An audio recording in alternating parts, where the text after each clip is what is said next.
What is up guys, and welcome back to the channel. In today's video, as you can see, we've got the SP202. This is a fantastic piece of gear, but I want to cover something that's quite important about this unit, and I think it's a bit of a misconception, especially with new SP users or people that are looking to get into the SP game. I think there is a thought that this is a kind of cheaper way of getting into the SP world when there are a lot of limitations with this device. So I've probably done them in separate videos before, but in this video I want to go over the limitations of this unit and why I personally think this is more of an effects unit than a beat making machine. So there's a few features, or should we say lack of features, which make this a very difficult unit to make full beats on, but there are some really amazing features which make this an amazing effects processing unit. So I'm going to go through all of them, and hopefully it just gives you a better idea of what this unit actually is and what it can do. Like I say, especially for the people looking to get into the SP202, I think a lot of people see this unit as quite a low price point and think that's a great way to get an SP and I can start making beats on it. But unfortunately, you will probably run into a few issues if you do go ahead and do that. So the first thing to note, and you can probably see from just looking at this unit, there's very limited buttons going on. There's not a lot going on with this unit at all.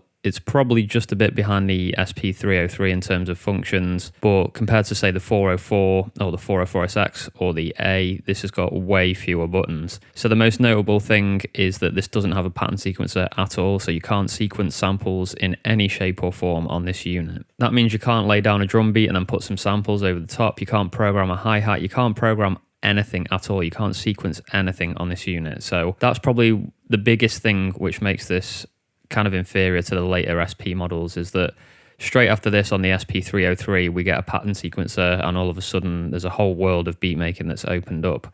But unfortunately on this unit, it just wasn't included. It's very early days and we don't get that feature. So that's one thing that makes this very difficult to make full beats on. So another way that we make beats on the SPs that a lot of us like to make beats is by resampling. Again, this unit doesn't have any way of resampling, so you can't resample on this unit either. So there's no way of running a loop and resampling a hi-hat over the top of it and continuing that process until you've got a full beat like we can on the SX and the A and the 404. Even the 303 has got the resample feature on it, so that's really, really nice. But sadly on this unit we don't have that either. So that's a bit of a fallback from the pattern sequencer, but on this particular unit we don't even have that fallback. So we don't have the pattern sequencer, we don't have resample. This is really becoming quite an awkward unit to make beats on. So another problem that we have with the SP202 is polyphony. So if you're not aware of what polyphony is basically how many pads you can play at the same time, or how many pads the unit can process and play at the same time. So if you're holding down multiple pads at the same time, we want to be able to do that in order to make beats. That could have been a saving grace for the SP202. Say we had a big polyphony of 8, for example, we could drum along with our fingers, we could do some finger drumming and do the samples at the same time. But again, this is very limited with its polyphony. Now, I'm not going to go into the full details of this because there's a lot of different things that can affect it on this unit.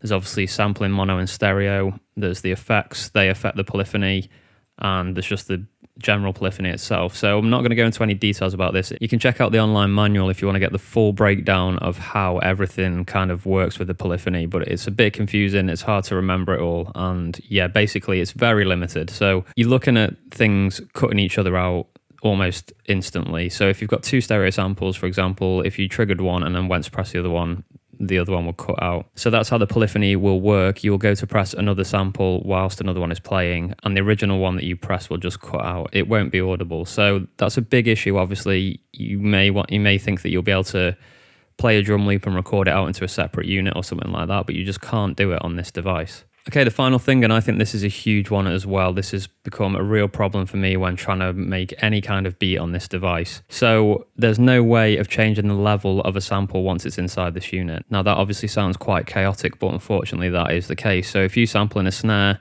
and you've got some samples and it's too loud, you can't edit that in any way in the unit. You have to change the input level and re-record it into the device. So you can imagine the headaches that causes, especially if you're adding effects to things, the dynamics of the track can change, the dynamics of your beat can change. Say if you put a filter on, it could add more emphasis to the kick, and then the kick's too loud, but you can't change the level of it. So it can be really, really chaotic, and obviously probably from the points that I've raised here, you can tell that this is an extremely primitive unit. So are there any workarounds to this? Can we do anything at all to be able to make full beats? Well, there are a few things that we can do. One of which is to sample in drum loops directly. So you could just have a drum loop looping around on one pad. If you sampled that in mono and then sampled some chops in mono as well, you may be able to get away with making some kind of very basic drum beat with this sampler. And again, what you could do is sample individually into this and then transfer all those samples into another sampler. So what that means is you get the essence of the 202, you get the sound of it,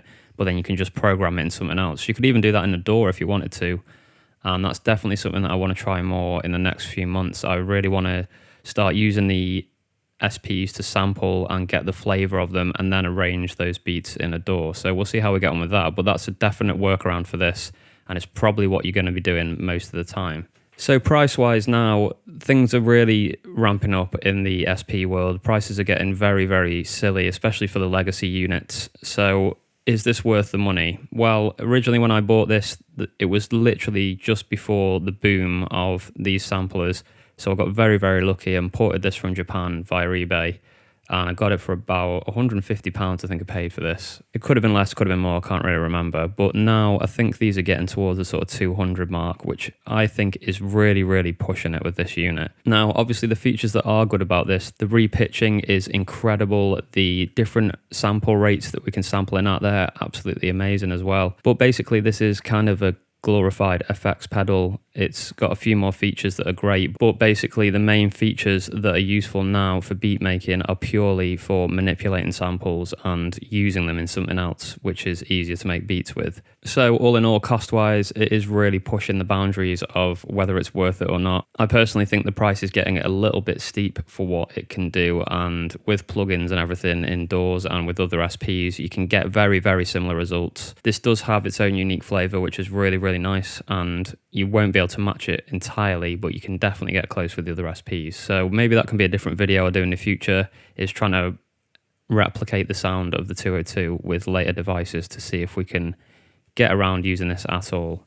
So I hope this was useful, guys. I just wanted to basically explain that this isn't a great unit for making full beats, and I know a few people have come into the comment sections and said, oh, is an SP202 a good one to start with? Because obviously people have seen the price of them and seen they're a lot lower than the later models. Personally, I would say definitely avoid this as your first sampler. It's very difficult to make full beats on unless you've got another way of programming beats and sequencing beats and you just want to get the sound of this device, then go ahead and do that. But if you haven't got that, definitely do not pick this up thinking you're going to be able to smash out full beats on this thing, because it's very, very difficult to use. So there we go. I hope that's helpful. If you do have any more questions, feel free to leave them below. Either myself or I'm sure someone from the community will help you if you have a question.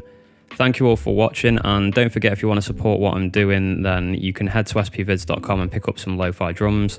They're really reasonably priced, and you can download them as soon as you've paid. They're an instant download, so it's super easy and fast to do, and then you can start using those on your lo-fi projects. A huge shout out to my members for supporting me every month. If you're interested in that, check out the link in the description. Take it easy, guys. Keep making beats, and I'll be back with more content very soon. Peace!